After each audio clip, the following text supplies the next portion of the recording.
Assalamualaikum warahmatullahi wabarakatuh. Selamat datang di Waska Podcast, tempat kita berbagi inspirasi dan juga pengalaman baru.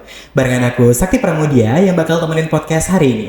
Teman-teman, hari ini kita bakal kedatangan bintang tamu yang keren banget dan gak kalah keren dari bintang tamu yang sebelumnya, teman-teman. Karena pembahasan kita kali ini adalah terkait dengan kehidupan di Jepang dan juga belajar di Jepang, teman-teman. Langsung aja, ini dia Bu Mala dan juga Ibu Yusdar. Baik, Assalamualaikum warahmatullahi wabarakatuh. USK Nominasa, jika o itadaki arigatou gozaimasu. Hajime mashite, Murakumarawati Tomoshimasu, Mala to yowarete imasu. Darussalam ni shunde imasu. Politeknik Indonesia Venezuela ni hataraite imasu. Kochira wa Yusdar Zakaria no sensei desu. Arigatou gozaimasu. Shakuara Daigaku no Nogyo hatarakimashita. Mae Iwate University Sutsugyo shimashita. Dozo yoroshiku onegaishimasu. Aduh, itu artinya Bu, saya nggak ngerti nih. Jadi Bu Yusda dulu dosen di Fakultas Pertanian Universitas Shakuara. Jadi kuliah di Iwate University, S3. S3-nya di Iwate University. Kami tinggal di Darussalam. Di Darussalam, ya. Oke. Udah keren banget. Sakti tahunya cuma arigatou gozaimasu gitu. Gitu. Nanti boleh belajar. Ini baru belajar ya Bu. Sakti mau kursus sama Ibu. Terus mengajar sekarang. Pengajar di fakultas. Saya mengajar di Politeknik Indonesia Venezuela, Chotsuri, Aceh Besar. Cuman di sela-sela waktu saya mengajar bahasa Jepang di Yayasan Jambo Minda di ruang PBB Darussalam. Darussalam. Ya, mungkin yang berminat belajar bahasa Jepang bisa silakan datang ke Jambo Minda. Jambo Minda. PBB 1 di Darussalam. Aduh, keren banget teman-teman. Terus Sakti tadi sedikit mengulik Bu terkait dengan buku yang Ibu tulis. Proses berkuliah di Jepang nih, apakah memang dari segi bergaul ataupun teman-teman semuanya di Jepang itu pernah nggak ada unsur diskriminasi terhadap Muslim ataupun mungkin orang asing yang bukan asli Jepang gitu Bu? Bu Yusda. Assalamualaikum warahmatullahi wabarakatuh.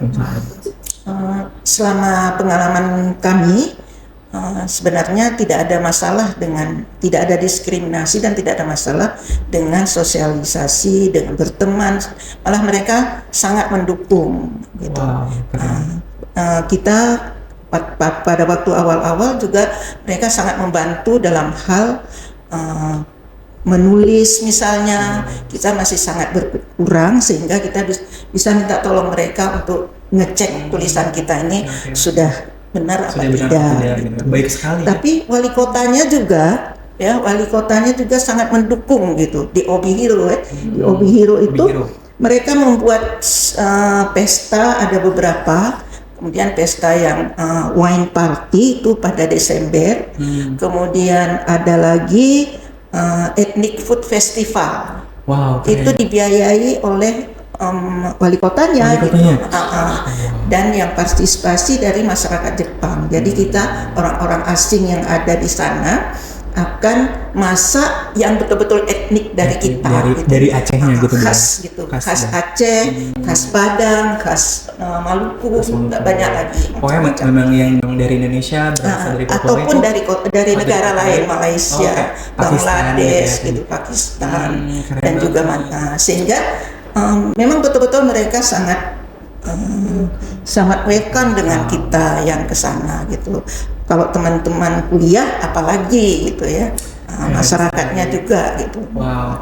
Ini menginspiratif banget teman-teman ya. Kebetulan Bu Yusdar ini adalah seorang mahasiswa yang memang S2-nya itu di Jepang teman-teman. Bukan, S3. S3-nya di Jepang teman-teman, sorry. Oke, tapi kalau misalnya Bu Mula adalah seorang istri yang mengikuti suaminya ke Jepang dan keren banget teman-teman. Saat ini mau tanya Ibu, kalau misalnya kita lihatlah orang Indonesia ini kalau misalnya pergi ke luar negeri, khususnya orang Aceh, pasti punya kesulitan yang keren banget, patut diacungi jempol karena memang kayak mereka tuh akrab gitu, silaturahminya kuat. Apakah memang waktu Ibu pergi ke Jepang dulu ikut suami, ada nggak sih Bu perkumpulan ataupun mungkin tempat kita bernaung untuk mencari saudara baru gitu di Jepang? Baik, terima kasih pertanyaannya. Jadi saya merupakan istri dari Bapak Dr. Insinyur Muhammad Rita MM almarhum. Beliau kuliah di Tokyo Institute of Technology di Tokyo. Nah, kami karena biaya hidup di Tokyo sangat mahal, kami tinggalnya di Kawasaki, di daerah pinggiran. Daerah Kawasaki. Waktu kami berdomisili di sana itu ada nama perkumpulan orang Aceh namanya PMAJ, Persatuan Masyarakat Aceh Jepang. PMAJ. Nah, waktu zaman Ibu Yusdan berangkat itu sekitar tahun 1994. 94. Ya, nah suami saya kalau Bu Yusdan program OECD, kalau suami saya 1996 itu dari Max ya, Mombu Mombusho. Oke. Kalau zaman dulu Mombusho, kalau zaman sekarang Mombu Kagakusho. Departemen Pendidikannya Jepang, Departemen Pendidikan dan Kebudayaan Jepang. Nah, jadi PMAJ ini merupakan wadah orang Aceh yang sedang studi di Jepang baik S2 maupun S3. Jadi masyarakat Aceh waktu itu tersebar di seluruh antero Jepang, seperti Bu Yusda di Hokkaido. Kalau kami di Honshu. Ada juga yang di Kyushu, ada yang di Shikoku, ada yang di Okinawa. Banyak sekali. Ya, tersebar di seluruh Jepang. Jadi untuk bertemu kan tidak mungkin ya, tempatnya jauh-jauh. Jadi menggunakan internet. Kalau kita sekarang Zoom lah ya. Kalau zaman dulu tuh namanya teleconference dari Yahoo Groups. Yahoo Group. Zemi, zaman itu Zoom gitu ya, semacam Zoom gitu. Tapi nggak ada fotonya, nggak ada buku. Jadi tulisan doang. Jadi kayak kirim-kiriman surat jadinya. Kayak kita chatting kayak gitu. Nah, ini PMAJ ini dibentuk untuk mengelaborasi masyarakat Aceh yang ada di Jepang dalam hal studi, terus misalnya mencari rumah sewa ya, makanan halal. Jadi informasi kayak kasih tahu informasi fun fact gitu ya tentang kalau misalnya mau cari makanan halal tuh di sini tempatnya gitu ya. Misalnya orang-orang yang baru datang kan mau cari apartemen di mana, terus cari makanan halal di mana. Jadi edukasi gitu lah, pemberian informasi. Aduh, keren banget teman-teman ya. Nanti kalau misalnya teman-teman mau pergi ke Jepang, itu udah namanya untuk cari saudara baru gitu. Nih, Sakti mau tanya sama Bu Yusdar. Katanya sih kayak sensei di Jepang itu terkenal dengan disiplin ataupun mungkin ketat peraturan gitu ya. Terus jika dalam kondisi ini gimana cara menghadapi sensei yang lagi ketat peraturannya gitu Bu? Apakah Ibu Yusdar sendiri pernah nggak kumpul tugas nih gitu? Iya. Memang sih disiplin sekali para sensei di sana. Jadi kita memang harus jujur pertama sekali, karena kata mereka kalau jujur itu harus dibina dari kecil, tidak bisa dibina pada saat kita sudah dewasa. Sehingga kalau tidak pinter malah bisa diajar kapan saja, walaupun kita sudah dewasa. Jadi yang inti sekali itu jujurnya itu loh gitu. Kemudian juga kalau kita ingin menanyakan sesuatu kepada sensei, itu kita tidak bisa, sensei ini gimana, nggak bisa langsung. Jadi kita harus belajar dulu, harus mengetahui masalah-masalah yang ada pada topik yang kita ingin bicarakan. Kemudian kenapa kita bisa mendapatkan hasil yang demikian kalau penelitian kita. Kemudian baru kita bertanya. Jadi kalau sensei nanti mereview balik, bagaimana ini, apa yang sudah kamu dapat, kita sudah bisa menjawab gitu, sehingga tidak dari nol kita langsung bertanya ke sensei. Berarti kayak sebelum bertanya itu kita harus riset dulu gitu ya, riset yang dalam gitu. Nanti kalau sampai ada yang nggak jelas kita tanyain ke senseinya. Iya gitu, kenapa kita punya hasilnya seperti ini gitu. Terus kalau misalnya Bu Yusdar sendiri pernah nggak sih Bu nggak kumpul tugas gitu? Nggak mungkin itu. Nggak berani karena di sana itu sepertinya hai gitu kan. Harus patuh gitu. Oh iya, jadi kasarnya hai sensei gitu kan. Jadi kalau buat laporan, walaupun hasil yang didapat itu tidak memuaskan, tapi kita laporkan aja apa adanya.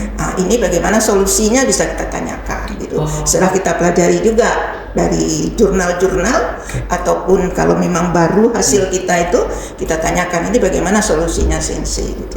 Kenapa ini hasilnya kok tidak bagus gitu. Karena kalau di sana kita penelitian itu berkali-kali sampai hasilnya maksimal bagus gitu.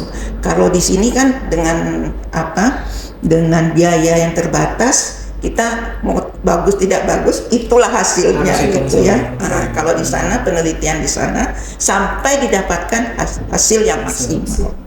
Jadi mereka biaya tidak masalah bagi mereka gitu. Berarti kan untuk pengumpulan tugas ataupun laporan itu apakah dilakukan seminggu sekali atau mungkin setiap hari, Bu? Enggak, seminggu sekali. Seminggu sekali. Kita dikumpul semua yang belajar di situ seminggu sekali, satu-satu kita dikumpul semua, jadi satu-satu nanti akan mengemukakan masalah masing-masing. Oh, berarti memang harus disiplin dan juga Iya. tugas itu memang harus selesai gitu, Bu, ya. Iya. Patuh kepada dosen dan guru, teman-teman. Harus itu ya gitu. Hari ini kita bisa jadi pelajaran juga, Bu, untuk Iya. proses pendidikan Indonesia. Karena kan memang kayak kalau misalnya ada dosen yang baik kayak boleh deh nanti kapan-kapan ada kumpul tugas itu seharusnya nggak boleh gitu ya. Iya. Tugas itu memang adalah kewajiban untuk mahasiswa dan harus dikumpul sesuai Tepat dengan waktu. tepat waktu, betul. Betul. Oke, Sakti mau nanya nih, Bu. Sakti penasaran banget sama PMAJ, Persatuan Mahasiswa Masyarakat Aceh Jepang. Apakah memang masih aktif sampai sekarang ataupun mungkin ada pembaruan nih, Bu? Oh iya. Baik, jadi kalau sekarang itu udah tidak ada lagi, cuman kami udah berganti wadah menjadi Persada. Persada. Ya. Oke. Jadi dosen yang waktu itu udah kuliah S2 itu udah pada pulang ke Aceh. Udah pulang ke Aceh semua? Udah pulang ke Aceh semua. Jadi terus kebetulan Persada ini ada induknya di Jakarta. Persada pusat gitu ya. Nah, Persada kami pusat. ini Persada Aceh ini cabangnya. Cabangnya. Nah, jadi Persada ini adalah perhimpunan alumni dari Jepang. Jadi alumni ini bisa pelajar, bisa mahasiswa ya pasca sarjana, S1 maupun S2 maupun S3, dan juga trainee. Jadi trainee itu orang-orang yang kerja magang gitu, Bang? seperti magang atau Tokutibino gitu.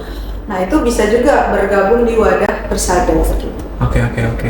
Berarti teman-teman jangan khawatir kalau misalnya nanti mau kuliah di Jepang atau kerja di Jepang, itu tuh udah ada bernaung ya, tempat bernaung ataupun bertemu dengan saudara baru yaitu di Iya. Persada itu, Bu ya. Iya. Kalau misalnya di Aceh itu di mana ya, Bu, tempatnya? Kami di Darussalam. Darussalam. Ketuanya itu Profesor Dr. Insinyur Asri Gani. Oh, Iya, di dosen Fakultas Teknik Universitas Syakuala. aduh, keren banget, teman-teman. Oke, mungkin untuk sesi episode kali ini itu aja yang bakal saya tanyain. Tapi teman-teman jangan ketinggalan karena di episode selanjutnya kita bakal kasih pertanyaan yang lebih keren lagi. So, stay tune.